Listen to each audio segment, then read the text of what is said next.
જય ગણેશ દર્શક મિત્રો, વીટીવી ગુજરાતી.com ની વિશેષ રજૂઆત ધર્મયાત્રા એમાં આપ સર્વ દર્શક મિત્રોનું હાર્દિક સ્વાગત છે।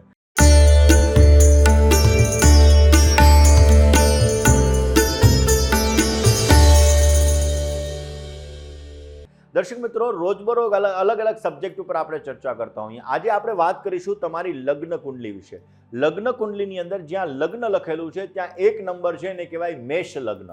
મેષ લગ્નવાળા જાતકોનો સ્વભાવ કેવો હોય છે, મેષ લગ્નવાળા જાતકોને કઈ રીતે લાભ મળી શકે, મેષ લગ્નવાળા જાતકોને કઈ રીતે નુકસાન થતું હોય છે અને એ નુકસાનથી બચવા માટે કયા ઉપાયો કરવા, આ વિષય ઉપર આપણે ચર્ચા કરવાની છે। દર્શક મિત્રો, મેષ લગ્ન એટલે મંગળ સાથે સંબંધ રખાવતું લગ્ન। સ્વાભાવિક રીતે જોવા જઈએ તો મંગળ મહારાજ છે અગ્નિ તત્વના દેવ છે, એટલે આ તત્વ આ લગ્ન અગ્નિ તત્વનું લગ્ન ગણવામાં આવે છે। આ લગ્નના જાતકો ઉપર મંગળ, સૂર્ય, ચંદ્ર અને ગુરુ આ ચાર ગ્રહોનો વિશેષ માત્રામાં પ્રભાવ પડતો હોય છે। જ્યારે શુક્ર મહારાજ, બુધ મહારાજ એના શત્રુ છે, શનિ મહારાજ ક્યાંક ને ક્યાંક આ લગ્નને સાધારણ પરિણામ આપતો હોય છે અને આ વ્યક્તિના જાતકોને સુંદર મજાનો લાભ પણ ક્યાંક ને ક્યાંક ક્રિએટ થતો હોય। દર્શક મિત્રો, મેષ લગ્ન વાળાની વિશેષતા શું છે? મેષ લગ્ન વાળા જાતકો ક્યાંક ને ક્યાંક મધ્યમ આકૃતિના બનેલા હોય છે। આવા જાતકો એના ચહેરા ઉપર, એના મોઢા ઉપર લાલીમા હોય છે, લાલાશ પડતી હોય છે। આવા જાતકો પરાક્રમી હોય છે, સાહસી હોય છે, પોતે સાહસ કરવામાં માનવાવાળા હોય છે, કોન્ફિડન્સ લેવલ આવા જાતકોનું સારામાં સારું હોય છે અને આવા વ્યક્તિઓનો સ્વભાવ ઉગ્ર હોય છે, કારણ કે મંગળ અગ્નિ તત્વનો ગ્રહ છે અને એટલા માટે આવા વ્યક્તિઓનો સ્વભાવ અમુક સમયે ઉગ્ર બની જતો હોય છે। આવા જાતકો નવી નવી વસ્તુઓમાં પ્રયોગ કરવાનું માનતા હોય છે, સાહસ કરતા હોય છે। નહીં, આમ કરું તો શું થાય, જોવા દે, જોઉં તો મને ખબર પડે, અને આવી વસ્તુઓના પ્રયોગ પોતે કરતા હોય છે। આવા લોકો યાત્રા કરવાની અંદર, સંગીતના ક્ષેત્રની અંદર નેતૃત્વ કરવાના શોખીન હોય છે।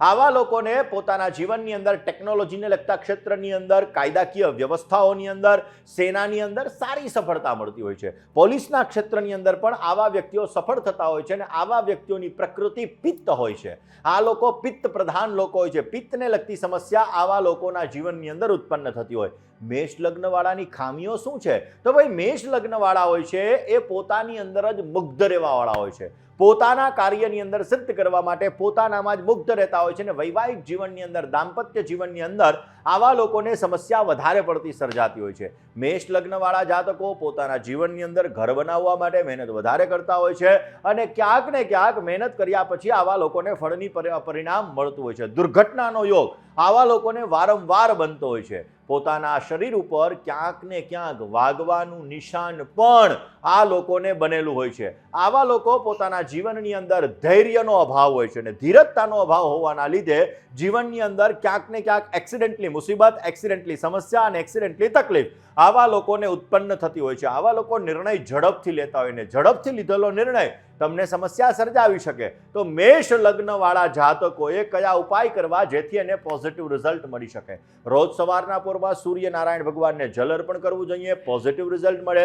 રોજ સવારના પોરમાં ગાયત્રી મંત્રનો જપ કરવો જોઈએ, અવશ્ય સારો લાભ મળે। પોતાનાથી વડીલો અને પોતાના ગુરુની વાતને માનવી જોઈએ, એનાથી સારો લાભ મળતો જણાય। જ્યોતિષીની સલાહ લઈ અને પીળા કલરનો પોખરાજ ધારણ કરવો જોઈએ, એનાથી પણ સારો લાભ મળતો જણાય। કાળો રંગ વધારે પડતો યુઝ ન કરવો જોઈએ, નહીતર પણ સમસ્યા સર્જાઈ શકે। સફેદ રંગનો જેટલો બને એટલો વધારે ઉપયોગ કરવાથી આવા લોકોને સુંદર મજાનો લાભ મળી શકે છે। મેષ લગ્નવાળા જાતકોએ હંમેશાને માટે શનિની મહાદશા ચાલતી હોય, રાહુની મહાદશા ચાલતી હોય અને જો જ્યોતિષી સલાહ આપે તો જ નીલમ એટલે કે શનિનો નંગ ધારણ કરવો જોઈએ, નહીતર જીવનમાં સમસ્યા આપી શકે છે।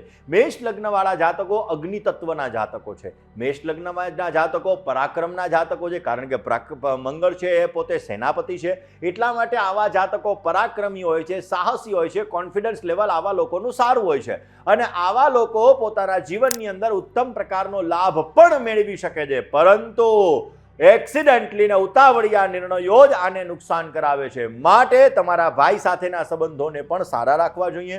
નાના ભાઈ સાથેના સંબંધો જેટલા સારા રાખશો એટલો સારો લાભ મળશે। હનુમાનજીની આરાધના તમને ઉત્તમ પ્રકારનો લાભ મેળવી શકશે। દર્શક મિત્રો, આવા જ નવા વિડીયો પ્રાપ્ત કરવા માટે તમારી લગ્ન કુંડલી ખોલી અને તમારા જીવનની અંદર આવતી દુર્ઘટનાઓને દૂર કરવા માટે અને સારો લાભ પ્રાપ્ત કરવા માટે આપ જોડાયેલા રહો અમારી ચેનલ vtvgujarati.com સાથે. તો આજના દિવસમાં આટલું જ.